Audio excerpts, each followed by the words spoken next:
Yann Bucois, bonjour. On est à Perpignan, tu es revenu de Bruxelles. On est dans la ville qui fait tout le temps du bruit alors qu'il ne s'y passe rien. Oui, il y a un côté godardien, quoi, tu vois. On met du bruit pour qu'on n'entend pas tout, tu vois. Voilà, parce que C'est ce un serait film de Godard. Ouais, voilà, on est très nouvelle vague ce matin. Alors, enfin, ton talent est reconnu dans le département, je dis pas à Perpignan, puisque Villeneuve de la Rao, la petite ville à côté de la nôtre, de Perpignan, a touché de son doigt d'or ton destin local. Raconte-nous ça. Oui, donc maintenant je suis dans la banlieue.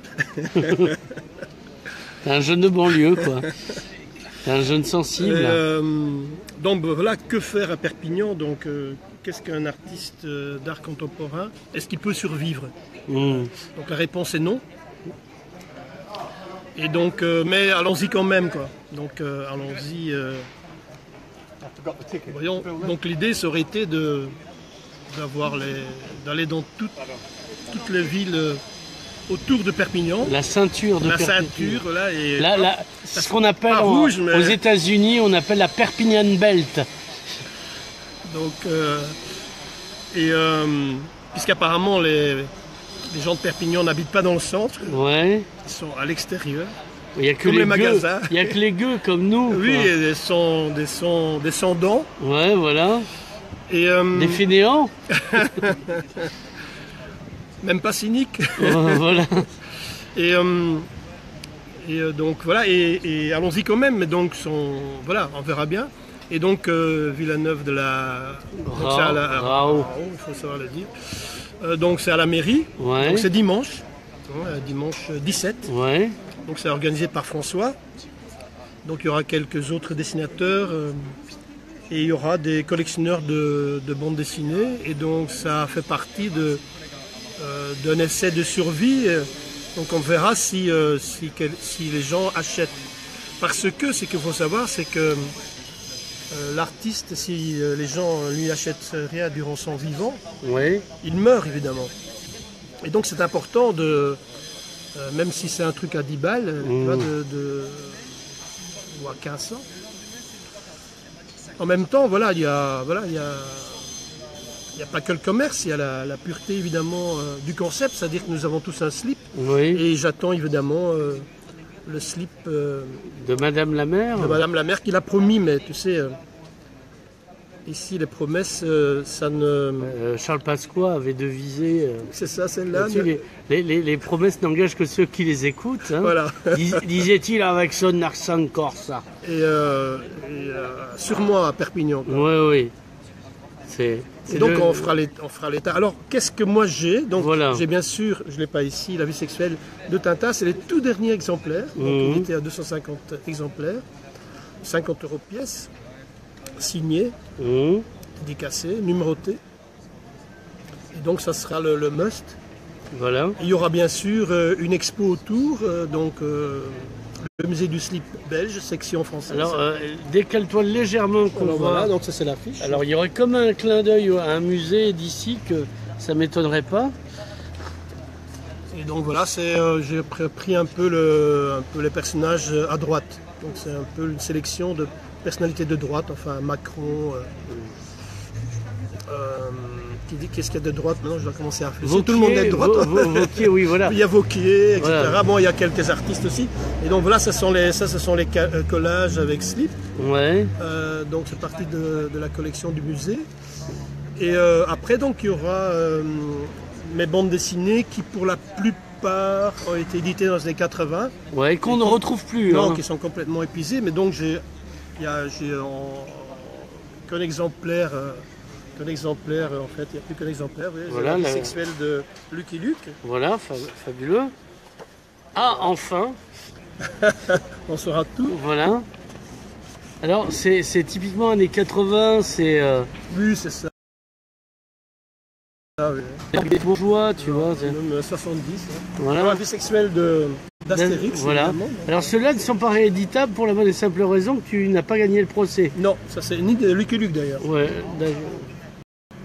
Donc voilà, tout ça a été... Et voilà, ce sont des exemplaires uniques qui sont là. Et après, il y a dans mes bandes dessinées plus classiques, Autonome, qui est un tirage de tête. Ouais. Donc voilà, ce sont des acteurs de cinéma qui jouent dans un spectacle de révolte. Donc ça s'appelle Chronique de fin de siècle. Voilà. Et au début des années 80, donc, il y avait, parce que c'est toujours avec des personnages réels aussi, il y avait eu des élections en France, c'était Chirac contre Le Pen, Ouais. Jean-Marie, et donc Chirac avait gagné, mais de justesse, donc Ouais. alors que Le Pen à l'époque avait 0,8% dans les intentions de vote. Donc là, c'est une Bien avant 2002, ouais. Oui, c'est fait dans les années 80. Donc voilà, c'est une série qui s'appelait Alain Moreau. Ouais. Donc c'est une série de réalisme fantastique. Voilà. Une série policière, un peu, enfin d'espionnage. Ouais. Voilà encore Alain Moreau. Ce personnage-là a donné toute une mode en Belgique. Ouais. Plein de jeunes filles se sont habillées comme ça. D'accord. Ça a été fait, donc, voilà, donc. Et alors bon, des choses plus personnelles. Ouais. L'heureux. Rêve rencontre. Voilà. Donc voilà, Yann Bucois dans sa vie sexuelle, Ouais, c'est voilà. toujours un désastre. Ouais.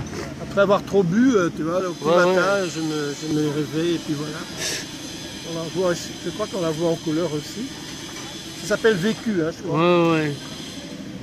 C'est pas du tout ça. Ah, il y a Guadeloupe, non? Oui, oui, c'est vrai, oui, j'avais. C'est une planche en Guadeloupe. Ah oui, voilà. Les pauvres rêvent, les riches dorment. Ouais. C'est un rêve, hein. Ouais. Mais t'avais écrit une chronique pour les assises de la pauvreté là-dessus. Oui. Et donc voilà, la vie d'un artiste contemporain, Ouais, contemporain. exilé à Perpignan, qui ne vend rien. Voilà. Il en est là. C'est sa vie amoureuse et comme sa vie économique, tu vois. Ouais, c'est souvent lié, malheureusement. L'amour, ça n'arrive pas tout seul, si j'ose dire. Yann Bucois jeune, Voilà. Quelle époque, ça? années 80. D'accord. Alors une longue série, Jote, qui est Ouais. policier aussi. Donc c'est un policier qui enquête sur lui-même et sur les villes, Mmh. différentes villes en Belgique. Et donc 30 ans plus tard, j'ai fait un album pour la ville de Mons. C'est un projet pour... Et alors bon, tu vois, tout de suite, il y avait quand même une édition censurée belge. Ouais. Parce que bon. Parce que c'était transfert slave. Et à Ferroé, je parlais de la famille royale belge, évidemment. Je ne peux pas m'empêcher de faire des conneries. Ce qui me donne toujours beaucoup de problèmes chez les grands éditeurs comme Glénat, qui ne sont pas du tout dans cette ligne-là et qui te réclament, mais faites-nous des histoires normales, pas politiques, pas de cul, rien. Ouais, Quoi. on vient voir Bucois, on lui demande de faire une tisane. Quoi. Voilà. C'est Faites-moi assez des amusant. histoires, des machins. Donc, voilà où tu en es. Donc, c'était un peu Ouais, j'en l'interview suis bilan. là, bon... Qu'est-ce que je suis là, mais bon, qu'est-ce que tu veux que je dise de plus Là, je bois pas, plus pour le moment, Voilà, je fume plus, il y a la tisane, le bestiau. je baisse plus, Ouais, voilà. ma femme m'a quitté à Noël Ouais, voilà. et j'ai une crise d'hémorroïdes. Voilà, c'est encourageant. T'as été voir l'expo Picasso pour achever ton malheur? Pas du tout, parce que bon, je n'aime pas les gagnants. Ouais, J'aime bien, je trouve que la vie, on s'est perdu d'avance, puisqu'on va tous mourir. Et je trouve qu'il n'y a rien de plus intéressant que la vie d'un loser, comme moi. Et les gens peuvent se projeter, parce que la majorité des gens, quand même, ne sont pas des winners. Oui, et puis les winners, ils n'ont rien à raconter. Donc tout va bien, je suis riche, je suis beau, et j'ai des belles nanas. Point. Je dis, l'histoire s'arrête là. Ouais. Enfin, Alors que là, moi, c'est le contraire. Donc voilà, je suis pauvre, pas de nana, je vends rien, et prenons je suis exemple, quasi à la rue. Quoi. Prenons exemple sur toi. Les gens pourraient se dire, en ne faisant pas ces mêmes erreurs, je pourrais peut-être gagner, quoi, en fait. Je suis un exemple pour la jeune génération. Voilà. Et on terminera là-dessus. On va redire donc. C'est dimanche 17 voilà. à la mairie de Villeneuve de la Rora, depuis le matin jusqu'à 4 heures à peu près. Donc l'exposition n'a lieu qu'un jour, donc c'est pas du pop-up machin, c'est du strip-up. Ouais, voilà. Du slip-up, voilà. Du slip-up. À l'abordage.